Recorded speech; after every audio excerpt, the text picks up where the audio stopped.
बुद्ध पूर्णिमा के मौके पर दुनिया भर के बौद्ध समाज में जश्न का माहौल रहा, लेकिन भारत के लिए इस बार की बुद्ध पूर्णिमा खास रही।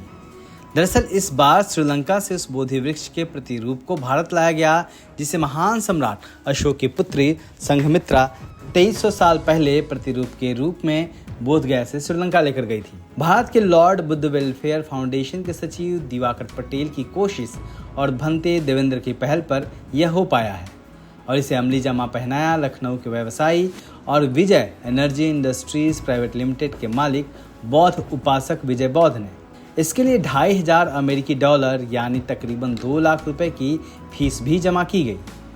यह पहली बार था जब इस बोधि वृक्ष के प्रतिरूप को आधिकारिक तौर पर भारत लाया गया है। यह काम मार्च महीने में हुआ।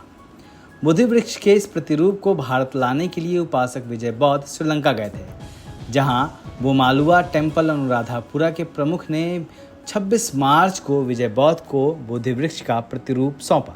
इस बोधि वृक्ष की कहानी बौद्ध परंपरा का इतिहास भी बताती है, साथ ही यह भी बताती है कि भारत के बाहर बौद्ध धर्म कैसे पहुंचा। करीब 2300 साल पहले महान सम्राट अशोक के पुत्र महेंद्र धर्म का प्रसार करने श्रीलंका पहुंचे थे। वहां के राजा और उपासकों ने उनसे कहा कि आपके जाने के बाद क्या होगा। तब भंते महेंद्र ने अपने पिता सम्राट अशोक से आग्रह कर बहन संघमित्रा से बोधगया से महाबोधि वृक्ष का सपलिंग यानी प्रतिरूप श्रीलंका लाने को कहा। अब उसी विशाल बोधि वृक्ष के प्रतिरूप को वापस भारत लाया गया।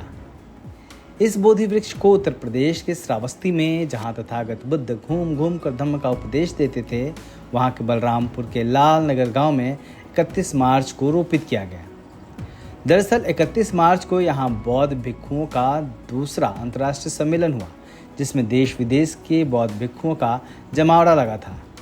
इसी दौरान श्रीलंका से आए बोधि वृक्ष को रोपित किया गया। इस मौके पर लाल नगर गांव में 84 फीट ऊंचे अशोक स्तंभ का निर्माण भी शुरू हुआ। निर्माण कार्य पूरा होने के बाद यह स्तंभ महान गौतम बुद्ध के 84,000 उपदेशों का संदेश देगा। 31 मार्च को अंतर्राष्ट्रीय बौद्ध सम्मेलन के दौरान धम्म स्थल पर 5 देशों के पौधे रोपित किए गए। इस दौरान सारनाथ की तरह 4 मुख वाले शेरों की प्रतिमा के सामने 5 तीर्थ स्थलों का पौधा बोधि वृक्ष पीपल लगाया गया। पहले मुख के सामने नेपाल, दूसरे मुख के सामने तथागत की जन्मस्थली लुम्बिनी, तीसरे मुख के सामने ज्ञान स्थली बोधगया और चौथे मुख के सामने महापरिनिर्वाण स्थली कुशीनगर से लाए गए पौधे रोपित हुए।